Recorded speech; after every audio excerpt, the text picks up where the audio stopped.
Good morning, everyone. Name's Shaun Lyle with South African Gun Owners Association, SAGA. I'm here today at the Colt Range, probably one of Durban's biggest ranges, just outside Durban.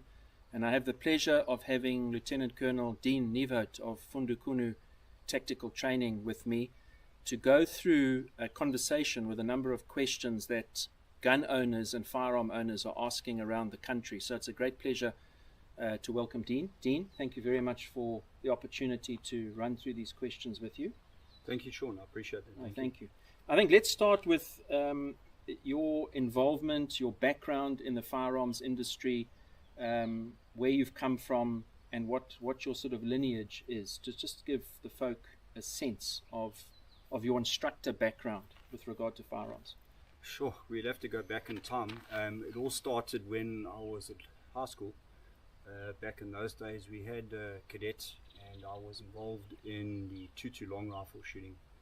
Obviously, after school, I was drafted to go and do my national service, of which I completed my national service, and then moved on to serving in the South African Police.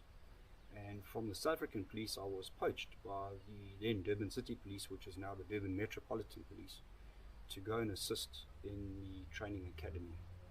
It was during that time, working in the training academy, that I was very lucky to have been provided with assistance in going overseas on a couple of occasions. Trained with some of the big schools or big names like HK. I was at HK for 3 months on a scholarship program. I worked with Glock. I was lucky enough to be trained by Glock. Some of the non-firearms schools that I attended was ASP, which is the baton and handcuffing training. And then moving on to outside of the norm, training in San Diego with a group called TAG, which is based on Coronado Island. I was chosen, I don't know if I was chosen, but I was coerced into attending additional education, training and development at the Durban University of Technologies, where I obtained an NQF level 6 or 7, equivalent to a degree qualification in education, training and development, specializing in adult outcomes-based education. So that's kind of a bit about my background. Most of my involvement in firearms was either that of presenting courses or that of being involved in sport shooting in some form, way or shape or another. Okay, thank you for that. So you've been intimately involved over many years. Many years. It dates back to me going into the military at a very young age. It's around about 1983. Okay. And yeah. Okay. Let's move on to the next question that comes up. As an instructor, in my view, probably one of the best instructors in the country. Sure, full disclosure, I've trained under you for many years, so I know the breadth and depth of your training, so that's excellent. How do you see training initiatives in the firearms sector in the country? And what has become quite topical is this whole YouTube phenomenon. How do you feel about this YouTube phenomenon when it comes to firearms and firearms training, and new shooters particularly watching YouTube and getting a sense of training and then possibly feeling they don't need to come under formal training like you offer? What is your view on that? And look, let's just dial it back. In terms of training, you can have formal training and informal training. And in South Africa, we also have formalized training in terms of obtaining a qualification under the NQF system. So I encourage anybody to attend formalized training, as in the unit standards which are offered pertaining to the use of firearms and related. My concern is that having been the chairman of the standards generating body, which actually formulated these unit standards back in 1989, 88, 89, and even into the 2000, it's become a bit of a sausage factory. We've got people coming into the industry that are nothing more than I refer to as copy and paste trainers. They're not really able to write their own material. They're basically taking something that's been presented to them. They've attended a course and they're regurgitating. They're unable to actually write their own stuff. Having said that, there are good quality service providers out there, and I would seek out a good quality service provider that comes with lineage. That's what I would do. Looking at non-unit standard-based training, there's a number of really good guys in South Africa. We're always looking at the YouTube, and we're looking overseas, and we're looking to see what's being offered from our the big names overseas on YouTube, and I would tend to steer clear of that. A lot of those big names overseas are chaps that have served in the military, possibly ex-special forces. They've gone over and they've worked over in various war-torn countries, and the doctrine of military is not the same as it being involved in training for a civilian. We are held to a very high standard should we use force. So the training needs to be commensurate to that. Okay. That's what I would suggest. And when you say held to a high standard, maybe you can just elaborate a little bit on what that means to people that haven't heard that term before, shooters that haven't possibly heard that term.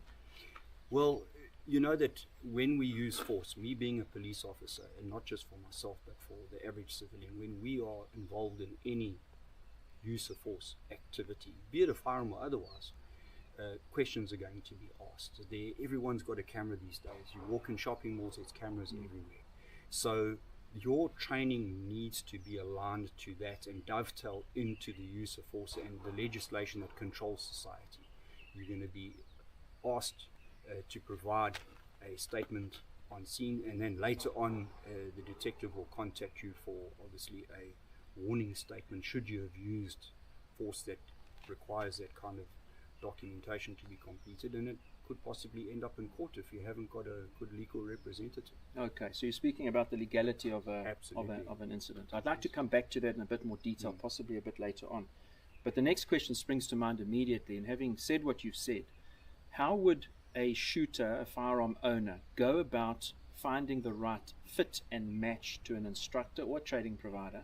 Are there some tips that you can give in terms of what they should be looking for when approaching a training institution, an instructor, in order to take them down to the next step of their training? Yes, this is a difficult one in the sense that there's a lot of hype at the moment of various training that's being offered. But what I would look for if I was looking for firearms training is you've got to make a decision. Am I looking for unit standard based training where I'm going to obtain a certificate from a registered service provider in terms of our education system? If you're looking for non-unit standard based training, there's some really good guys, as I've mentioned earlier, in South Africa. Look for their lineage. Look for where they've come from.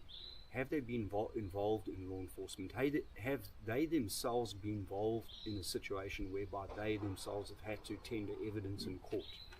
Because all too well, people will seek training, and it's the hype about the running around on the shooting range and shooting the targets. We're out at the range today, we're going to be doing a bit of that. And we'll discuss that if you'd like me to in more depth in terms of the 3 fights. But that's only one small portion of it. There's the portion that comes down to it now that the trainer would be able to dovetail into the training in terms of the legality issues of the use of force.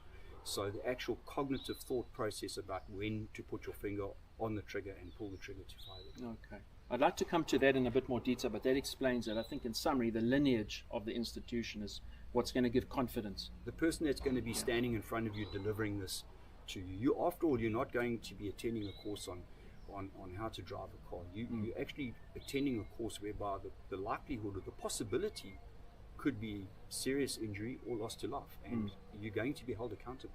Okay, fantastic. Now linked to that would be the whole question of the gear, the equipment that you use in the context of your training, based on whichever discipline of firearm that the shooter is involved in. What is your view on local versus imported, local service providers in terms of equipment and gear? Because there's a mixed bag of feelings out there, and these questions are often asked to us at Saga. Where do we go? What do we do? Do we rely on this product? Do we rely on that brand? What is your sort of overall view of local versus all the imported stuff we see?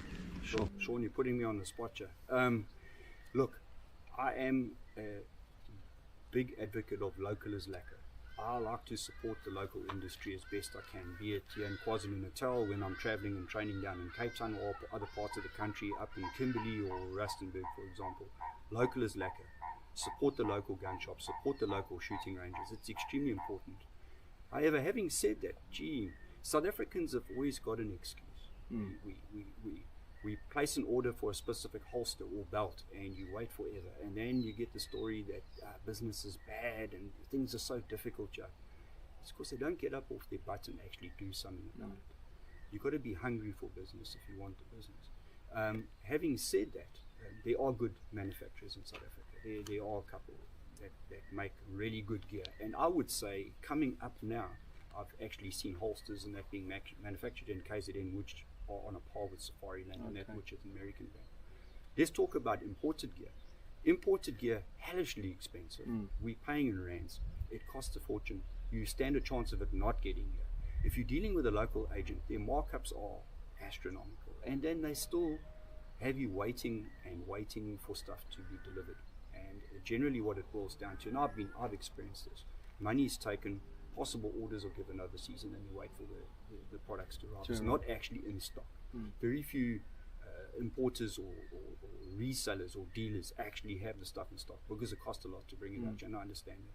And then we just got to be careful. You might walk into a firearms dealer and they will sell you what's on the shelf, not necessarily what you need, because they obviously got to turn over stock. So you got to keep that in mind as well. Okay.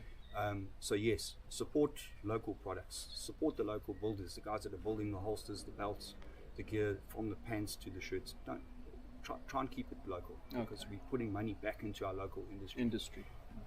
Okay. Linked to that, you've partly answered it, but maybe just to recap on it. Linked to that is the shooter, and there seem to be a lot of them that will make the comment, I've done my proficiency, I passed, I've obtained a competency through the Firearms Control Act, I'm licensed, what else do I need to do? I've got my old school hand-me-down soft leather holster, I've got all the certificates that prove that I'm competent to use my firearm, I'm good to go, there's nothing else I need to do. Now that seems to be a fairly common theme, certainly one that I'm picking up around the country.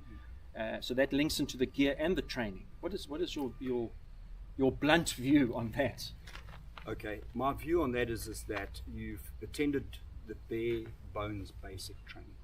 You've attended a unit standard which deals with the legality issues, which is actually just glossed over. It's not actually in depth. It does not actually prepare you to carry a firearm in South Africa, in my personal opinion. That is. Secondly, the use of the firearm, the use of handgun, shotgun, rifle, be it bolt action or semi-auto or carbine, and that is nothing more than a starting point. In the education system in South Africa, we are encouraged in law enforcement as well as the military, and civilians as well alike, are enforced to elevate ourselves beyond that. They encourage additional training, seek additional training.